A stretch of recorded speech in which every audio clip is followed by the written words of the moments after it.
kaboks, ito po yung intersections na hindi kasali or hindi pwedeng isali sa no contact apprehensions at hindi pwedeng lagyan ng traffic signal light at lalong-lalo na hindi pwedeng i-assign dito ang traffic enforcer ng MMDA para magmando ng trapiko.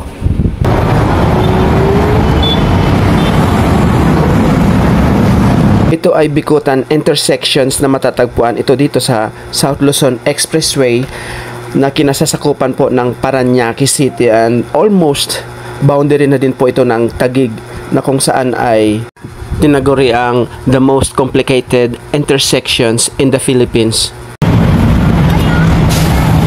Bukod sa may naka-assign na skyway traffic enforcer sa bawat intersections, kanya-kanyang pakiramdaman para mag-go sila.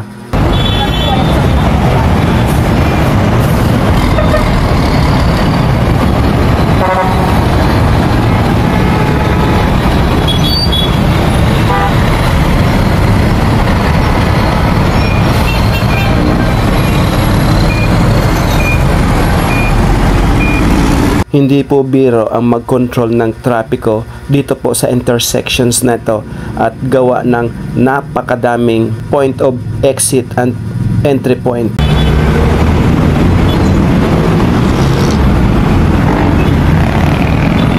Kukunan ko po doon sa kabilang angle malapit sa SM Mall. Ganito na po ang inyong makikita.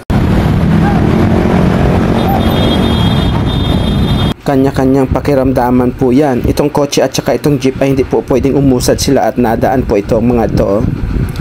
At ang mga galing sa Makati ay dito po na nababa dyan. Yan, naglalakad po yung mga yan dyan.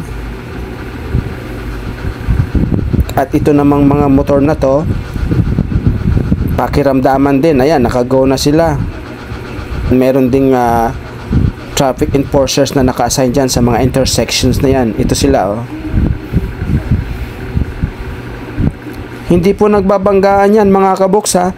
Kung kukunan po natin ang average, ang sagian dyan ay very minimal po, mga kaboks. Nagkakaintindihan po ang mga Manila drivers at kanya-kanyang pakiramdaman, mga kaboks. Kita mo yan, no?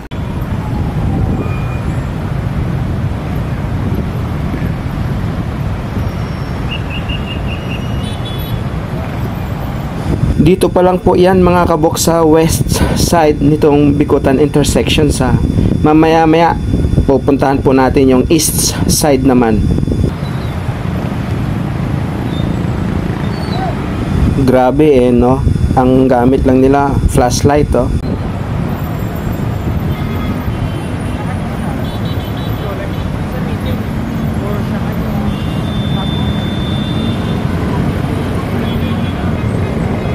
Doon naman tayo sa kabila sa east side ng bikutan intersections. Tara, mga kaboks.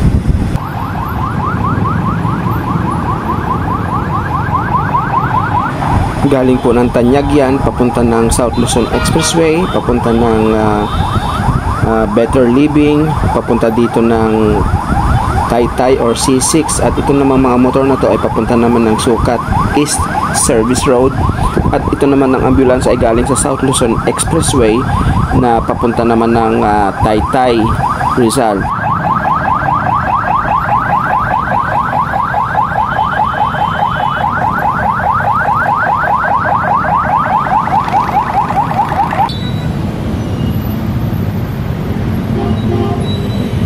Nakikita nyo pong traffic ito, gawa po sa rush hours, at nangyayari po ito tuwing umaga and gabi dito po sa bikutan intersections, mga kaboks.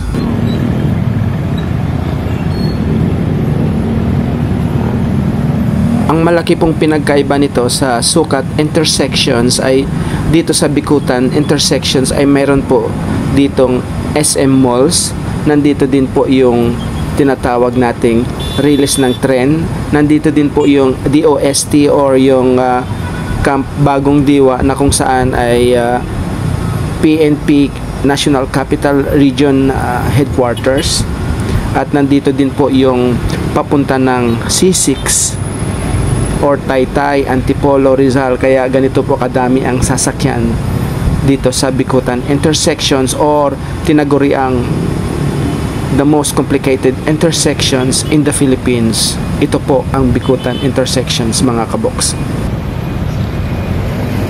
O ayan mga kaboks, hanggang dito na lang po, at inuulit ko na hindi po pwedeng lagyan ito ng no contact apprehensions policy or yung camera na kakabitan ng MMDA. Hindi rin po itong pwedeng lagyan ng signal traffic light, at hindi po pwede ditong MMDA ma-assign para sila ang magmando ng trapiko. Ay nako, magkakandabulilyaso po. Kaya bilib na bilib po ako dito sa mga Skyway traffic enforcers natin, na kung saan ay napakagagaling nilang magmando ng trapiko dito sa Bicutan intersections. Thank you for watching mga kaboksan. God bless us all.